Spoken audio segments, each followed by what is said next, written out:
attitude is what you do Monday to Friday when no one's looking. What do young players make mistakes on trying to be a professional? Image, all of it is image. You get wrapped up in thinking this is how a footballer behaves. But what you actually don't see is the fact that they're in the gym at 7 a.m. And it's a different real world really to what I grew up in terms of I was looking at players who, whilst they were earning very good money, they were still very nitty and gritty. If I am 17, 18, I really want to be a professional footballer and I don't believe in myself, what do I do? You've got to go and find your why. Like, why am I doing this? Why do I want to be a footballer? Is it for have my family had a really hard life and I'm not just doing it for me, I'm doing it for them? What am I doing it for? If it's just for nice watch, nice car, you're probably doing it for the wrong reasons. Am I doing it because I want to leave a legacy at a football club? Am I doing it because my mum used to get on a bus and take me to football training every Thursday? You have to find your reason why you're doing it. It can't just be materialistic stuff. And then you have to find it in yourself that reason you're doing it has to be enough. So when you make a mistake, it doesn't knock you off your path and you don't go into self-preservation mode. You don't protect yourself. You got to think the reason's bigger than me. So I'm going to make mistakes, but that's my end goal. That's why I'm doing it.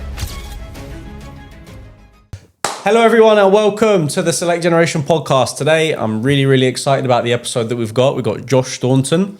So Josh is currently the captain of Poole Town Football Club. We had a couple of weeks ago or a couple of podcasts ago, we had the manager Pat and now we've got the captain, one of the players. So I'm excited to talk to Josh about his experience. He's been in and around non-league, playing football for a big part of his career.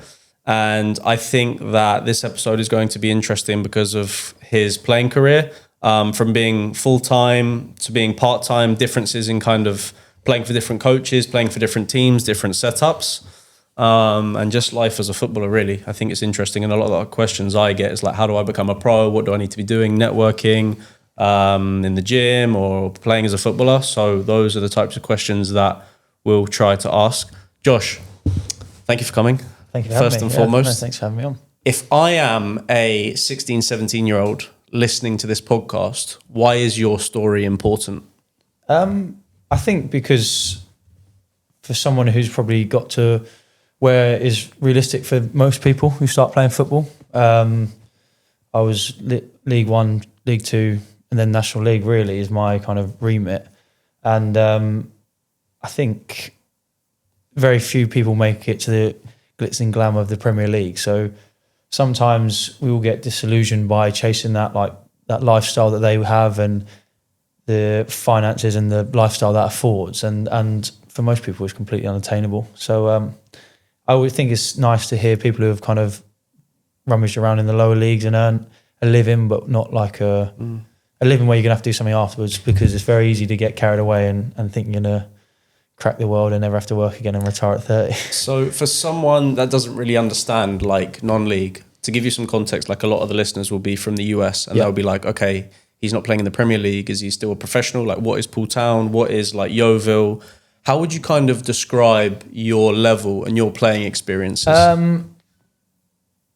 Poole Town now is part-time and it's more of like I enjoy it because I play with different people. I'm enjoying meeting different characters and being away from the world of non-league, like full-time football, which is quite dog-eat-dog and isn't always the most, it's not really a very nice environment. I mean, it's a lot of people are hustling for contracts. You're trying to make ends meet to supply for your family. So it's a very harsh reality that lower end full-time model, because you're acting like a Premier League footballer, but the finances don't reward you so. So you have to kind of try to find a balance. And Poole Town now is, I wouldn't know standard-wise what it would look like compared to other countries and especially America. But I think my previous career in the National League is a professional football league. So it's kind of relative to the League Two and National League are very similar in terms of the physicality, quality of football. So they're kind of like, and I would say you would probably have a chance. We would probably have a chance in like the second divisions in most countries, just because of how strong the pyramid is in England. So, I don't really know. So when you were growing up and when you were playing, what type of level were you playing at growing up? Were you always at like a top academy level? Were you just like playing for fun? No, well, I started playing for fun. I was very big for my age. So I had two elder brothers, so I was always like trying to play catch up with them, and it probably held me in good stead. But No, I went into an academy at six, and I was at Gillingham in Kent, which is like the local professional club there. It was League One at the time. Did reach a championship for a period. No, I don't know. Yeah, did reach in actual fact, it lost the playoff final in the championship, I think, to Man City. So Man City went to the Premiership and Gillingham stayed there, and then they got relegated the next year. So I always say what could have been, but no. So that's my kind of introduction to football. I was taken in an academy at 6, nurtured all the way through that, which has got its pros and its cons. And I look back now and I think there's definitely things I could have done differently, and I would encourage younger players to do differently. But I stayed there till I was 19. Moved on to Charlton, which was a very good club, and I was surrounded by really good footballers. So when you say moved on to Charlton, did they come in for you? Did you get released? No, I just I basically told I wasn't going to be featured. I was at that age where I wanted to be knocking on the door of the first team. They got a new manager, and I'd kind of gone from being in and around the first team on the bench in the Football League and training with the squad every day to kind of knock back down the order. So I think sometimes when you've taken that backward step, you have to be realistic. And I was told I wouldn't be in the plans. So like any young 19-year-old, I was exploring what options were out there. Unfortunately, Charlton came in for me in terms of took me in. And it was a fantastic learning curve for me, because it was the first time in obviously my 13 years I'd known football, I'd been outside my comfort zone, and I was probably part of the furniture at Gillingham. So when you say going out of your comfort zone, I think it's important, because we talk about this a lot on the podcast, and I think people have a different perspective of comfort zone, because some players want to be comfortable, feel like they're loved, and that's when they kind of flourish. Other players need to be challenged. They need to kind of go out of their comfort zone. So when you say you were out of your comfort zone, what was that? I think it was just an environment which was so alien to me. All I knew in football was Gillingham. And I knew, I'd been there for such a long time, there probably wasn't a person at the club who didn't know me. And just the type of character I was youth team captain. Then I went on to under-21's captain. I was kind of like a big figure. So I had a lot of, not sway at that age, but I had a stature at the club and a bit of respect within the people. So when I moved on, it was like for the first time in my career, I was facing a setback. And like people always look at, like when they get to like 13, 14, think of being released negatively, but you can swing that as a positive, because at that young age, you're learning how to, one, adapt to a new environment, adapt to new people. Whereas I was kind of, I was fortunate. Whereas every time a new player come, I was part of the furniture. Do you know what I mean? So I didn't have to go and meet new people. It's that old thing. And I had to remember one new name, and they had to remember 20 new names. So it was a lot harder for them stepping in. And for the first time in my career, I was that guy. I was the guy. So how did you get over that? I just said I'm going to be true to myself, and I think it's so easy in them situations to, especially as it was a different demographic in terms of there was more foreign players at Charlton were Championship at the time with a I want to say like his name was Guy Lujan. You can probably find out, but I think he was like Israeli or Iranian manager. So obviously that's a different method of doing things. Championship football brought a lot more of a foreign environment. The owner was foreign. I think he was Belgian at the time. The whole recruitment system was foreign. So the whole demographic of a football club changed for me. There was people speaking French, people speaking Spanish. And I was kind of said, look, it's so easy to go in and try and like fit in. Do you know what I mean? Like just kind of, I can act however I want to act around different people. But I thought, no, I'm going to go in, be me. Some people will like it, some people won't like it.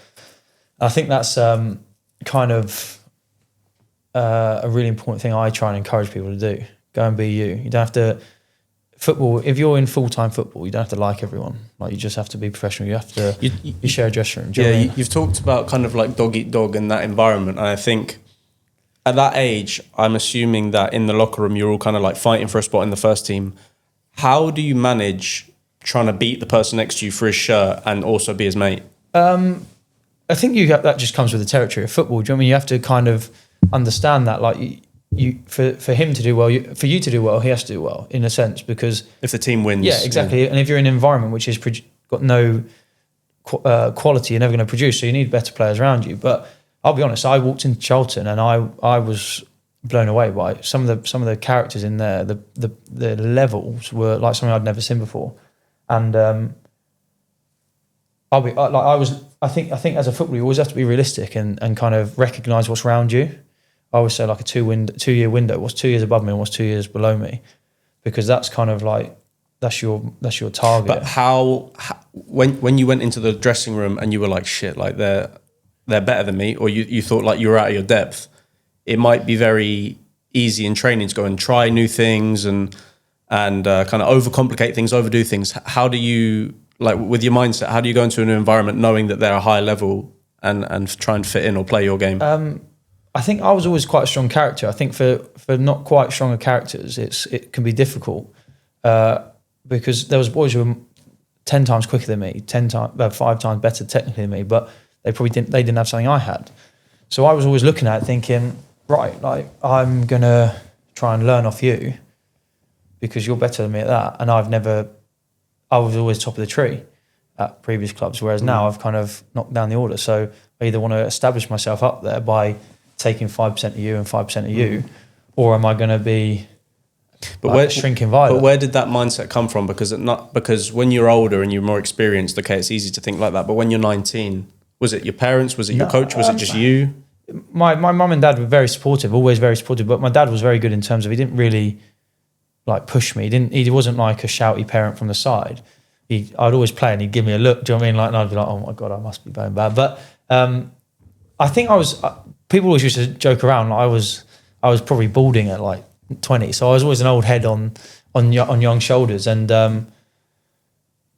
it was just kind of that's who you are. That's it's just who I am. I think, and it helped probably having older brothers because it dragged me to maturity quicker. But I think, to be honest, the players were so good, and I mean like so good. Charlton has got a reputation of producing players. I walked in and I trained, and first day in training I trained with Ezri Konsa, and I said, and he was 17 I think at the time, and I remember bringing my dad on my home. I said, Dad, there's a kid here, if he doesn't play for England it is a disgrace, like he is that good. And so you can either... Did that not excite you though? Yeah, it was like, I was like, wow, like these are proper players. And like I say, I was playing alongside Ezri. I was playing alongside him. I was very fortunate. I was playing centre half with Ezri Konsa. And I could either sulk and think, oh, he's better than me at 17, or I could say, he's going to have a glittering career. Thank you. So I taught Ezri a thing or two, because he grew a lot as a man in a year, and I might not have been able to teach him any better football because he was better than me, but I might have leadership skills. Yeah, I'd like to think I've left a mark on him, because there was times where I said like, look, respect your senior players, blah blah blah, and I like to think even if I've just added 1% of him where he thinks at that stage of my life I needed that little word or X Y Z, I like to think I've helped him, because he definitely helped me. He was a phenomenal footballer. So you said there about like understanding your level and being realistic. Can you just touch on that? Like, what does that mean? I think it's so easy to get carried away, especially in like today's world, because it's all you're very like social media driven, and it's so easy to produce a highlight reel. Like if you look at a 46 game season, it's very, very easy to pick out 2.5 minutes of good things. Do you know what I mean? It's the other however many minutes that season aren't in there. So you have to be, and like you'll see like lads posting these pictures or the videos and people saying, "Oh, you're amazing," or like you're calling it you're a baller, or you're the GOAT or something like that. And whilst it's very nice, and it's nice to have a bit of gratitude and you feel like, oh yeah, a bit bigged up, you also have to recognise in yourself. You have to be able to look yourself in the mirror and say, is that really me? Where actually am I? Like on the scale of, because I still speak to boys now and they're completely deluded. And there's no harm in that, because you have to be... I'm glad you said that. Yeah, you have to be driven. You have to have a goal. And like what someone else thinks is unattainable, if you don't believe it yourself, what's the point of playing? Do you know what I mean? But you also, I do think there's a sense of realism. Like you have to, like I'll be talking to 27, 28-year-olds and I'll be like, I'm going to play in the Premier League. And you go, well, you'd have to get promoted 19 times. So if we can chip away at it, brilliant. And you can get to somewhere you're happy and you can earn money, brilliant. But you can't judge yourself off others. You've got to judge yourself off But do you think that that's because they haven't had the experiences or the perspective that you've had? Yeah, because everyone Because does. I feel like when I talk to players, the higher level players that I talk to, the less delusional they are. It's the ones that haven't played at a top level that are more delusional. Yeah, and I think you only learn it from seeing it. Like, I'll be honest, I had dreams of playing in the Premiership, in the Championship, and I'm quite unfortunate with injuries. I had a lot of surgeries on my right knee, but I looked at it and I thought, well, that kid's 17. He's quicker than me. He's better than me. He's braver than me. He's got better mentality than me. Not in terms of like professionalness, because he didn't. He was a kid, but his bravery, his fear of failure, he didn't have it, and that's how you reach the top. And every single player I've seen who's gone up the ladder, properly up the ladder, they didn't fear making mistakes, didn't fear failure, they didn't fear giving the ball away and costing a goal. So what happens when you leave Charlton? Because you've obviously had a very successful career and you're at Charlton and you're competing with these top players. Are you released? Are you wanting to give up football? Are you wanting to stay in football? No, I respect. I don't know. I had a bit of time left on my contract at Charlton, and like I say, I don't preach to people what I didn't recognise myself. So I looked what was around me and looked what was above me. I had a lad called Harry Lennon who was above me. Really good footballer. He's been very unfortunate throughout his career with injuries, but he was a left-footed centre half. So naturally, he's a left footer, so he's got more chance. I had Esri Konsa below me, and whilst I actually looked at Esri and thought, this guy will play for, you might get 40 games out of him and he'll be gone. Like, that's how good he was. So I understood he was below me. Do you know what I mean? So I looked at what was around me. So we had a conversation in the season, and I had time left. I said, look, I'm chasing first team football. I'm not going to get it here. And they were honest with me. They said, look, there's people, and I completely understood. I said, yeah, they're better. He's better than me. So if there's an opportunity at centre half or central defensive midfield, you have to play him ahead of me for the benefit of the club, for the benefit of the, do you know what I mean, the resale value of the club, the ethos the club works on. Absolutely, I had no shame in that. And so we said, like, if there's an opportunity to go and find first team football, they'll let me go on a free and I can take it. And I did. I went to Dagenham, and it was working under John Still, who's an extremely experienced manager at lower level football, loads of promotions, in a good team which had just been relegated, so was wanted to go back up. So I thought, this is a good opportunity for me. I'm professional football still. I'm around senior pros who I'm going to learn from. John was very honest with me. So like, you might dip, you're only a young lad, you might dip in and out. But in actual fact, I ended up playing 40 odd games that season. I'd done really well and kind of warranted my place. But it was a mutual decision, and it was because I recognised where I was in the group and what I was clear in what I wanted as a person. Because I probably could have stayed there and said, like, I'm a Charlton player, but I wasn't. Do you know what I mean? I was never gonna. So when you go to Dagenham and Redbridge, was that on a free or was that a loan? No, that was a free. That was a free. Yeah. And so when you went there, what was going through your head when you went into because you've had a chat with the manager who said you might be in and out. Were you going into training smashing people, wanting to have a first team spot? Were you like a bit shy, a bit nervous? I definitely was a bit apprehensive at first, because where I was at Charlton, I was predominantly based in the under-23s, so I was surrounded by people of my age. It was protected. Yeah, and I was naturally in any group, when you're 20 in a group of 21, 22-year-olds, and there was a lot of boys younger than me, I was senior. Yeah, and I had that confidence of like that, being a leader. Yeah, and that physicality of I was a bloke and they weren't quite there, and I had experience of being in a senior dressing room at Gillingham, and I was very, very fortunate at Gillingham. The captain at the time was Adam Barrett, and he had a good career, but was a proper good guy. Like, he really took me under his wing, and I'm not too sure about his career beforehand. I think he was like Championship League One. He was like Southend, Plymouth, things like that. So he had a good career, and he was a proper old school centre half. And he went on to he was Millwall assistant manager. So how is, I get this question a lot, how is youth football different to men's football? It matters, doesn't it? Youth football, like whatever anyone says, the team of 11 players is trying to create one player. That's all that's all they're geared towards. Like, you can be in an academy system, and that's why I say when you recognise if you're the 7th best player in the team, they're trying to I'm producing them. And you have to, I get it, you can either have the mentality you're going to climb over them, but in senior football, all 11 you're playing for 3 points. But how is the dressing room different? You're fighting for your livelihood, you're fighting for people's livelihoods. At 14, 15, 16, you get released, you go back to school, you go to uni. There's life. And you're not getting paid, so it doesn't matter. Your world doesn't feel like it's caving in. Whereas it is. When you get to 30, 29, 30, you're playing with boys with 3 kids, a mortgage, and if we don't produce on the Saturday, you don't get, not so much like Poole's level, but you don't get win bonuses, you don't get, or you're not in the team, you're not going to get. You're thinking, right, if I'm out of the team for another month, am I going to be here at the end of the season? So I've got to look for a new job. Like, my job it's your livelihood. It's a completely different mentality, and that reflects they can be intense places. There's a lot of emotion.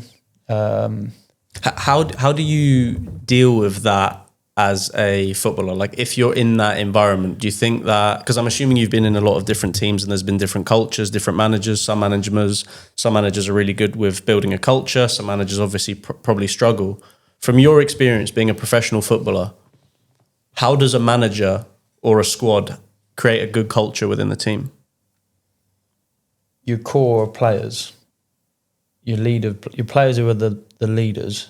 And I don't mean leaders by screaming, shouting. Yeah, someone might go and win a tackle. Someone might be the one who's first every run or trains the hardest every day.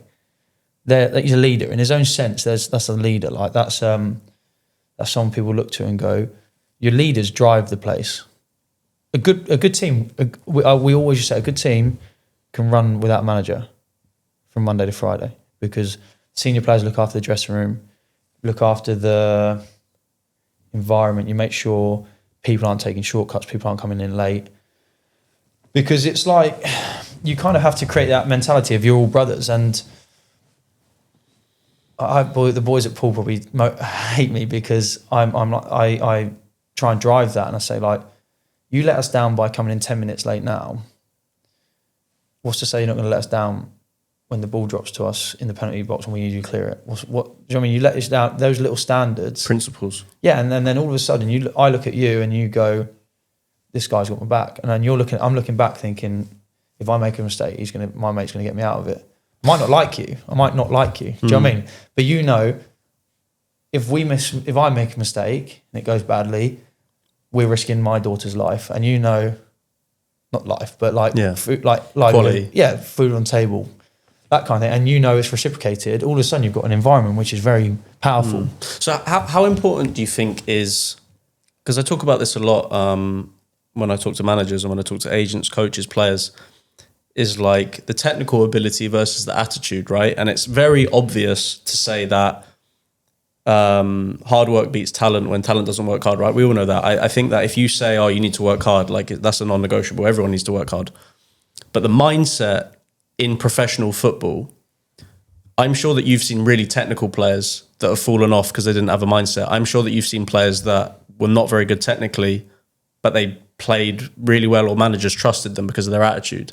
So from your perspective, what's the difference between, like, being a professional footballer, technical ability versus attitude? I think you have to have some level of technical ability. I don't think you can, or else anyone would do it. Do you know what I mean? You'd have a mate off the street who's just really determined and driven who would do it. But I could tell you countless stories of boys that, like, there's one who sticks out and say that, like, he was incredible. Would have been tipped for big things, and he's in prison. Do you know what I mean? So there's opportunities. But a lot of these lads, it's very hard. Funny enough, I was having a conversation with one of the Poole boys, and we can't see the world for other people's eyes, and it's simply, we don't understand. Like, some of these lads, it's a working person's sport. It's not like rugby where it's a bit more private school educated. There's boys from real tough upbringings, And with the best will in the world, you can try and drag them through it. And if they're a victim of their own circumstance in life, you can't help that. So let's say that I want to be a professional footballer and I have amazing technical ability, first touch, finishing, 1v1, checking my shoulder. I'm really good on the ball technically. But my coach tells me I need to have a better mindset to get to the next level. How do I work on my mindset? What does mindset mean?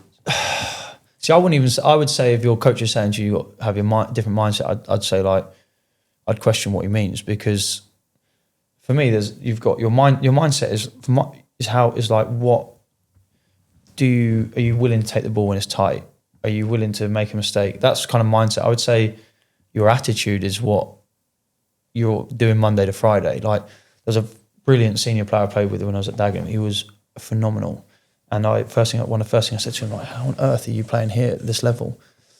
And he said, I was tipped for big things, but I was in a bit of a gang life, and it catches up on you. So that if you want to make it all the way to the top, you have to leave people behind. Very, very few people can do it. But that attitude is what you do Monday to Friday when no one's looking. And when you're done training, do you go and get in your car with mate and stay up in McDonald's car park all night? Do you know what I mean? Or do you do a bit of gym and go to bed? That kind of thing. That's what I would say attitude. I would say mentality is very hard to shift, in all honesty, because I look back now and think, did I believe myself quite as much as I should have done? Probably not. I thought I did at the time. And it didn't really resonate with me personally until I was like coming to the end of playing proper football. And I got taken back to a conversation I'd had I went away with the England C team. And the manager, who was very experienced, he like pulled me aside and said, look, we're going to make you captain. Obviously a real nice honour. And I just got chatting to him and he said, you're a good player, mate. You've got technically very, very good. Physically, you're not probably not going to make it all the way to the top, which I completely agreed with. But he said, you just don't believe in yourself. And I thought, I do believe in myself. What's he talking about? I do believe in myself. Like, I walked out onto the pitch thinking I'm a good player. I'm going to be better than my opponent, blah, blah, blah. But I look back now and think... Why did he say that? Because he could see it. He could see it. He'd seen boys who had made it all the way to the top. And at that age, I wasn't looking at... I use Esri, Ademola Lookman, Regan Charles Cook as an example. Those players at Charlton, Bradley Dack at Gillingham, they believed in themselves. Believed time and time again. They believed. What does that mean? I don't know. Is it just like taking risks? Taking risks, like I say, like give the ball away. How many people give the ball away and next time they play it safe? Next time they keep the ball, or they go, do I really want this ball? You give the ball away 10 times today. Do I really want to take this ball? There's 3 people around me. Do I really, or should I just go and stand there where I'm not going to get it? Or am I going to go, nah, keep giving me the ball. Give me the ball. And I use Bruno Fernandes as a prime example time and time again to young players. You've got to be some character mentally to give the ball away as many times that guy does in a game. And still shoot from edge of the box. And still try that pass through there. Still try that pass, which 99 times out of 100 isn't going to come off. Because 99 other players are passing that to the winger. And that's the mentality. And I couldn't see it at a young age. I couldn't see that was probably holding me back. What's the biggest sacrifice that you had to make in your career? Friends, probably. Not that I've sad and have no friends, but I compare myself to boys. I've got 3 or 4 very close friends from not in football, and I've got 4 probably very close friends who I've played with and stayed in touch with, because a lot of people are like fleeting in and out of your life. Like, football's very hard to make real long-term friendships. But I look at like myself now, and I think I've probably got 3 friends, and I don't think it's a bad thing. Like, I'm very, I think content, football, and I think football makes you a bit of a cynic. Like, it really does. I've had that conversation with a lot of people, and I am very content with having 3 very, very good friends, like very good friends who I know. So why? Because I might be listening to this and I might think, Josh, you've played in all of these different locker rooms and you've played all these different changing rooms. You must have had loads of friends, and you must now play at Poole Town and you've got loads of friends. Like, you've played in all these different places. Do you not connect with people? No, I was very, very relatable. I've still got players now who I speak to, who will text me if something's wrong. Like, I was that captain to them. I was that guy who was, when we were in a hole. But you mean friends outside of football? I mean friends as in like diehard friends who you ring them at 2:30 in the morning, they're going to come to you. Because I look at myself and think I've got 3 or 4 good friends. I look at the boys I went to school with, my friends who I went to school with, who are my best friends, and I look at them and think, well, they've got 7, 8, 9, 10. But I didn't go to parties on Saturday night. I didn't go to parties on Friday night. So my circle was naturally smaller. Do you know what I mean? Like, my networking in friendship is much smaller because I wasn't in environments where I was meeting so-and-so's friend. Do you know what I mean? Like, that's the kind of, but it, like, some people are very, and believe it or not, I am a very social person. And I was only having a joke with my best friend and my wife about it the other day, because we were talking at a similar sort of topic, and I said, I know a lot of people, an awful lot of people. That's not a deep relationship. Yeah, I've spent an awful lot of time with a lot of people, and because we were talking about, I had a very small wedding, and I said I could have, if you wanted to, I could have made a list as long as your arm. And we were joking around, and they said, like, how many contacts you got? We were talking about contacts. My wife had like 200, my mate had like 300, and I had like 1,400 contacts. And I said, like, if I text them, they're going to get back to me. But is that what you call a friend? Like, you have to, if you're going to be in football, you have to identify friends. You're people who are going to pull you away from trouble rather than take you into it. It's interesting, the topic you talk about, because now that I've spent a bit more time in the UK and in England talking to people within football, you realise like how much of a like transactional business it is. Like, in all of the clubs, like, from myself being in America, for example, you're playing for your university. You obviously, there's players trying to go pro, there's players that are just happy to get their degree and then go work for a bank. Yeah. But in England, it's very transactional. How would you kind of describe like the culture in locker rooms? Or? Yeah, well, it's a different side of things. On in America, is like you say, it's very different, isn't it? It's more, and I don't think the football is as ingrained into people as it is here, if that makes sense. So it's newer, isn't it? It's fresher for you, because it's a whole lifestyle. And believe it or not, no matter what level, you'll have like hanger-oners. You'll have people who it's a status being a footballer. It's your identity. Yeah, it can be. And I always tell players, don't let it be your identity. You have to have more to you than just a footballer. But it is a status. So with any status, you're going to get people who want to be known because of you, who want to know you because of your status. And as a footballer, that goes through the roof.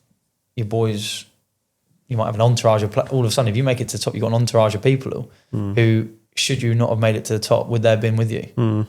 You've got females who are throwing themselves at you because they want a bit of the cake. Do you know what I mean? Like, and it's, you have to identify that and steer, and you have to have, that's why I say friends, like real friends who steer you away from trouble. Because over here, if you're successful, it will change your life. I don't know what the finances are like in MLS, but if you make it, and it's only you've only got to have a good 6 months in football, and you can make your way to the top. When you talk about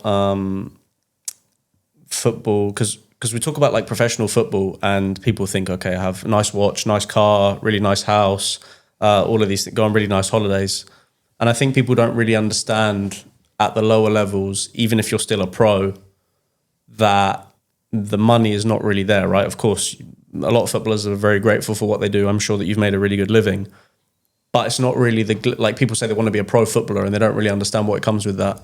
And I've been speaking to a lot of players about like the negatives of being a footballer. Like when I talked to Pat about the negatives of being a manager, if you lose, that's your fault. And you're up at night thinking, what sub did I make? Or what about this? If you're a footballer and you're worrying you can't go on holiday with your friends, or you have to book a holiday just for 1 month of the year.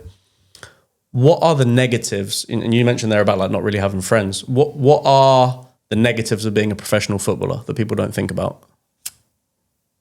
You put your body and brain through an awful lot. Like it's all relative, obviously. If you've got 300 fans, it's less stressful than if you've got 30,000 fans. But it's a very stressful environment. And why is it stressful? Because it's a very lonely place. Still on that pitch, if you make a mistake, or if you make everyone wants to be the hero, don't they? No one wants to be the one making the mistake. But a lot of time, goals and things like that are scored from mistakes. So somewhere along the line, someone's made a mistake, and it's very, very hard to. And you think throughout season, so you've got 24 teams in the league. Only one of them is going to be lifting a trophy at the end. One of them is going to be, or maybe two, in depends what league, is going to go up to in the playoffs. So the other 20 odd of you are scrapping around to make sure you're not the bottom one. So it's like, it can be a very lonely place. Very, very lonely place. Why? Why is it lonely? Because you've got a lot of expectations. Every single football player, football's a lot easier from the sides.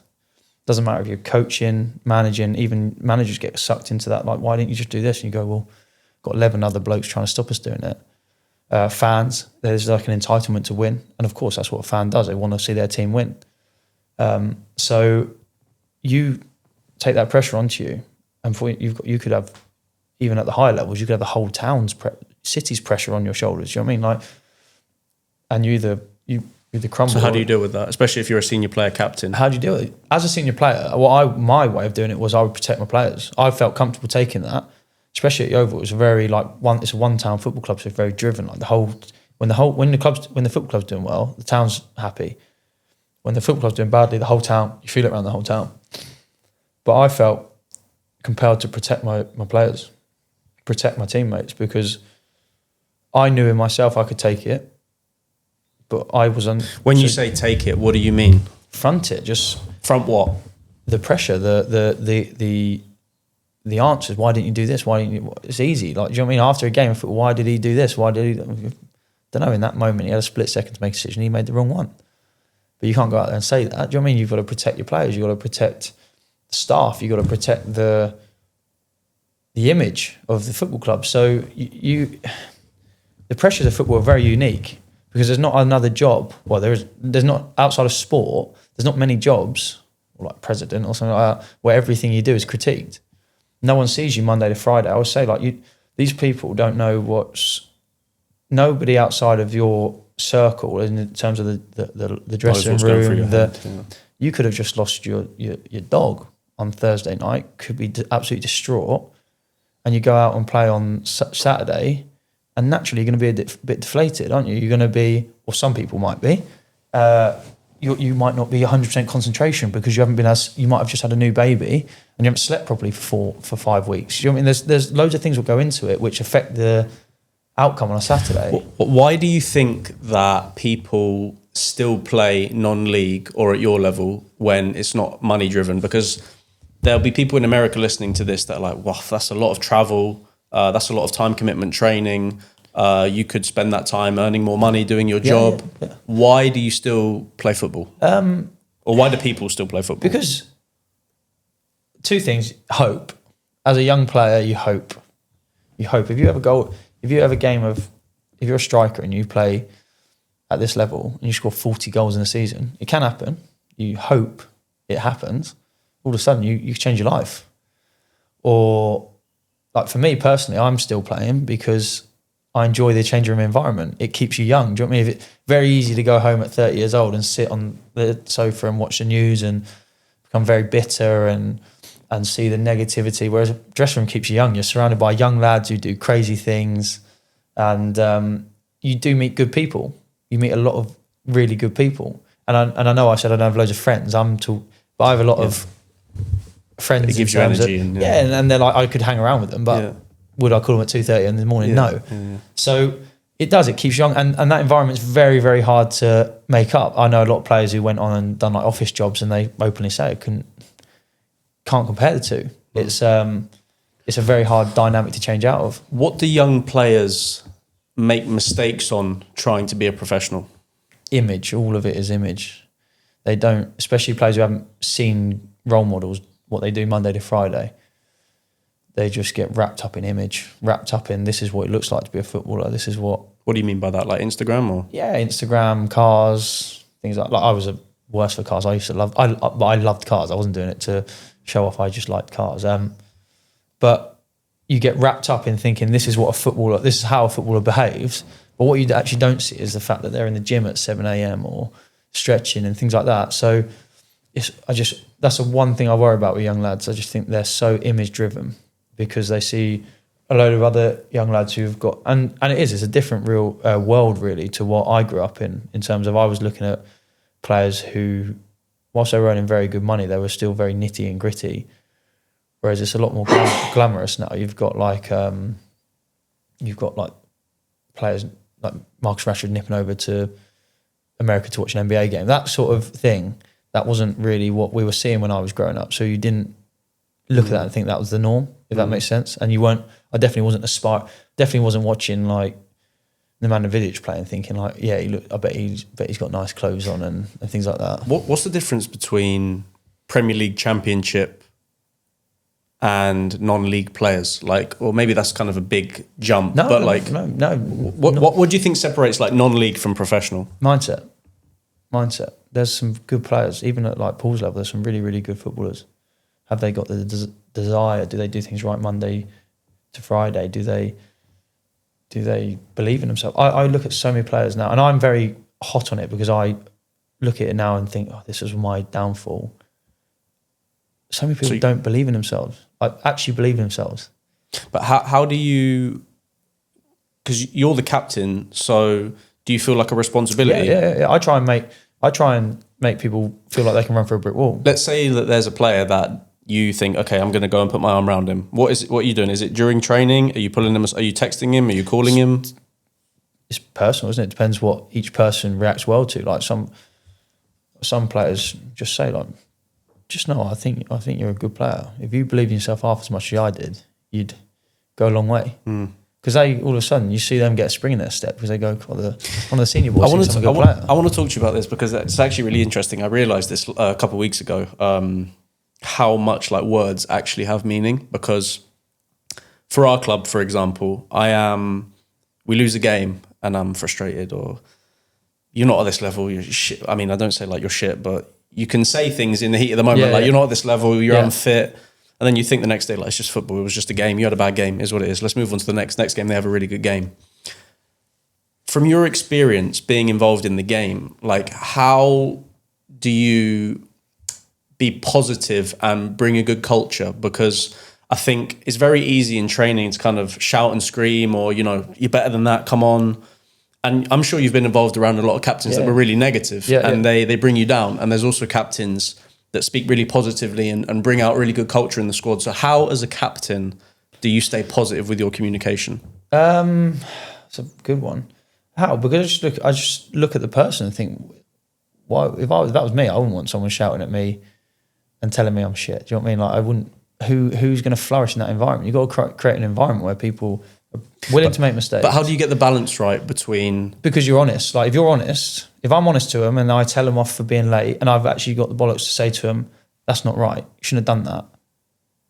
They all of a sudden, they might not like it. They respect you more. But all of a sudden they go, he's not just like telling me I'm brilliant. Like he's actually willing to upset me for the benefit of the other 18 lads in there.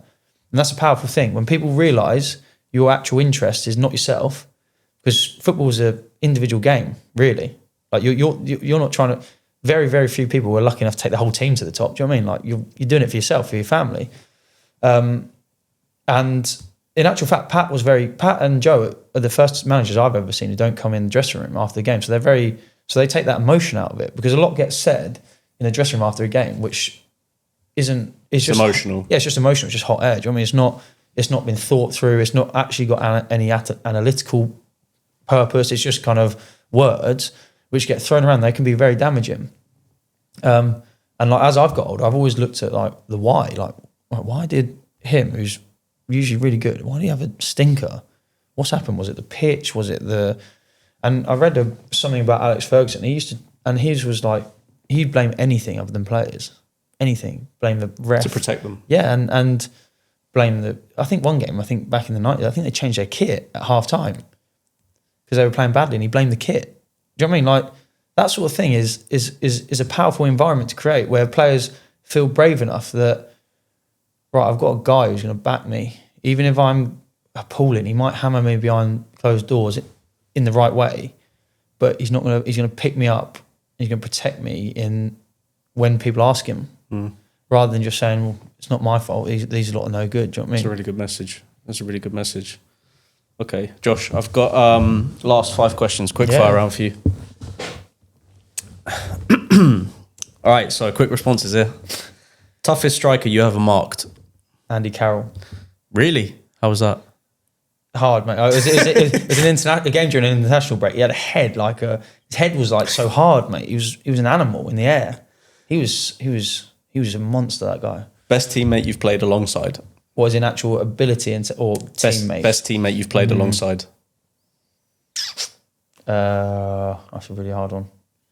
In terms of quality is Ezri Konsa, but actual teammate, I'm going to say Dan Moss, who's at Rochdale. That guy would run through brick wall for anyone on the team. Favourite away ground in the National League? What, now or at the time? No. Or that you've played in? I was very fortunate. I played in some big ones.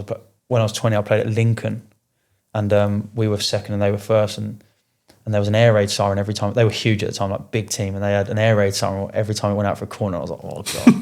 And that was intense. That was about 9,500. But I played at Notts County in the National League, in the non-league day, when there's no Premier League games, and it was a National League record attendance. I think it was about 19,000. Wow.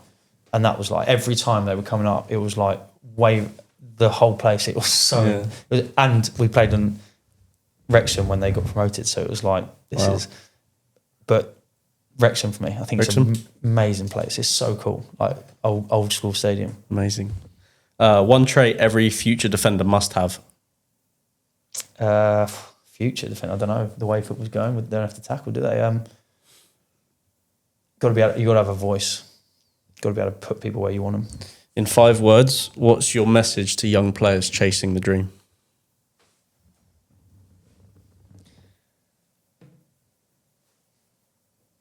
Just believe in yourself enough. Yeah. So just to end on that, if I am 17, 18, I really want to be a professional footballer, and I don't believe in myself, what do I do? Got to go and find your why. Like, why am I doing this? Why do I want to be a footballer? Is it have my family had a really hard life, and I'm not just doing it for me, I'm doing it for them? What am I doing it for? If it's just for nice watch, nice car, you're probably doing it for the wrong reasons. Am I doing it because I want to leave a legacy at a football club? Am I doing it because, my mum used to get on a bus and take me to football training every Thursday? You have to find your reason why you're doing it. It can't just be materialistic stuff. And then you have to find it in yourself that reason you're doing it has to be enough. So when you make a mistake, it doesn't knock you off your path. And you don't go into self-preservation mode. You don't protect yourself. You got to think the reason's bigger than me. So I'm going to make mistakes, but that's my own. That's why I'm doing it. Amazing. That'd be my advice to any really young player. Couldn't agree more, Josh. Guys, I think that was a really good episode. Really, really interesting. There's a lot that I learned about that. We'll obviously tag Josh's Instagram if you learn something. If you have any words for him, if you don't believe in yourself and you have a little message, just pop him a message. But yeah, Josh, thank you so much. Really appreciate your time. Thank you for having me, mate. It's been a pleasure. Thank you.